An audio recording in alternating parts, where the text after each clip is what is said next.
All right, part two of the definite integral is area. We're no longer using the graph above, okay? It's given us some new information here. It's given us the values of these definite integrals, and we're going to use those definite integrals to find the following, okay? So for instance, number 22, it says we're finding the integral from negative 2 to 5 of f of x plus g of x dx, okay? Just like there's a summation rule for derivatives, there's one for integrals.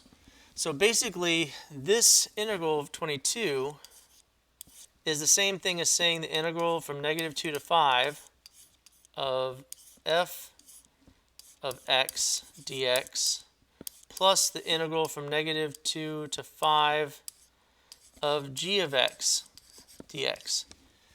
So I can actually split these up into two, okay? And it still works. Because my limits are the same and my functions, I can split them because of addition. Okay, this is the sum rule. So do I know what this is? Negative 2 to 5 of f of x dx. That's 18. Plus, from negative 2 to 5 of g of x dx. Well, that's 5. So 18 plus 5 is 23. So this is 23. Okay?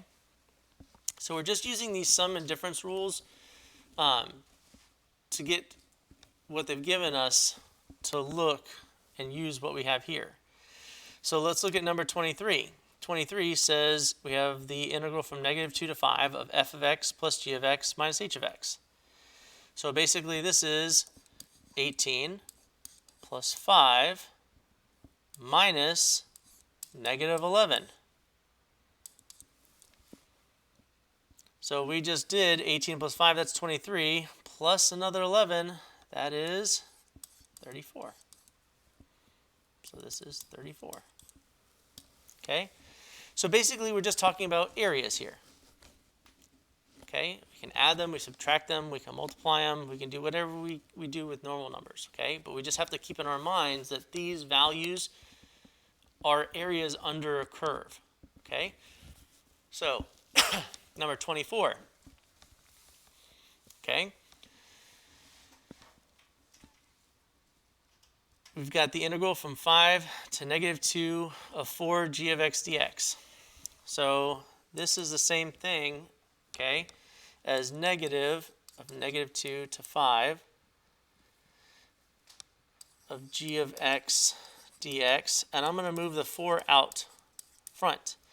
Just like there's a constant multiple rule for derivatives, there's a constant multiple rule for integrals. So I can move this 4 to the outside of my integral. It's just multiplying it by 4. So does it matter if I multiply the area by 4 before I add them up or after? It doesn't. So now this matches this part right here. I know what that is. That's 5. So this is negative 4 times 5, which is negative 20. Okay? A better way of thinking about it, and I'm going to go off just real quick, is think of it like this.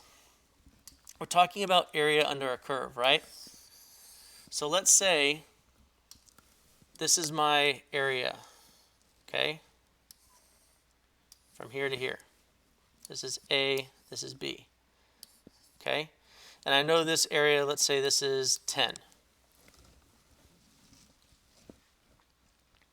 Right? So this is the integral from A to B of my f of x dx.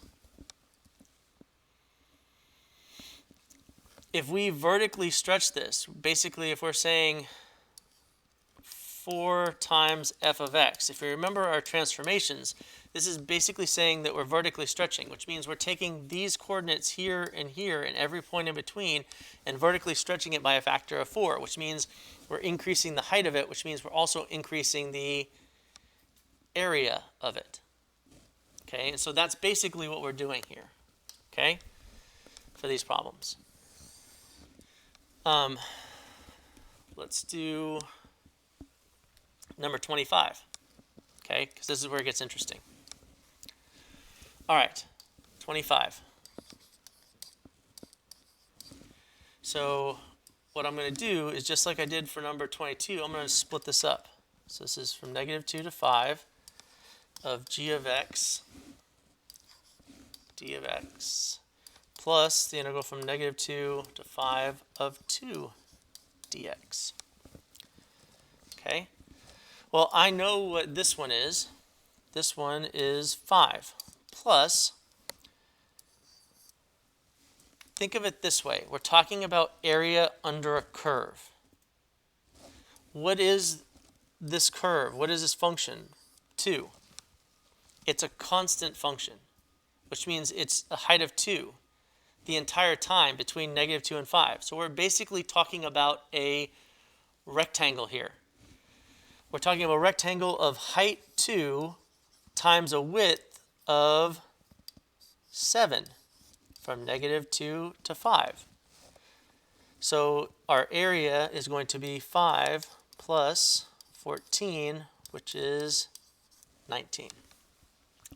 So all that plus 2 does is basically create another area that's basically a rectangle.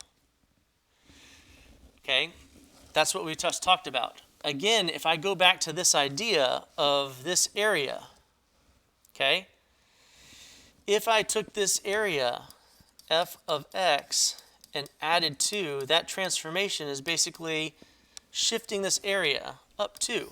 So basically, here's this area, and it's now been shifted up 2. So we've added this extra area right here, this rectangular area underneath it. And that's what we just did. We found this from A to B. So this area of this rectangle is B minus A times the height. This is the width, this is the height. Okay? So it goes back to our basic algebra stuff and transformations. Do we know what kind of transformations do what to our functions? Okay? And that's basically what we're talking about there. And then the last one I want to do is number 27. Okay? So 27 is a little different. From 0 to 7, and this is h of x minus 2 dx. So if we look up here, do we have any integrals to define this from 0 to 7? No, but think about what we just talked about with that vertical shift. What does that negative 2 inside the parentheses do? It actually shifts my function to the right 2. So basically, what has happened to my limits?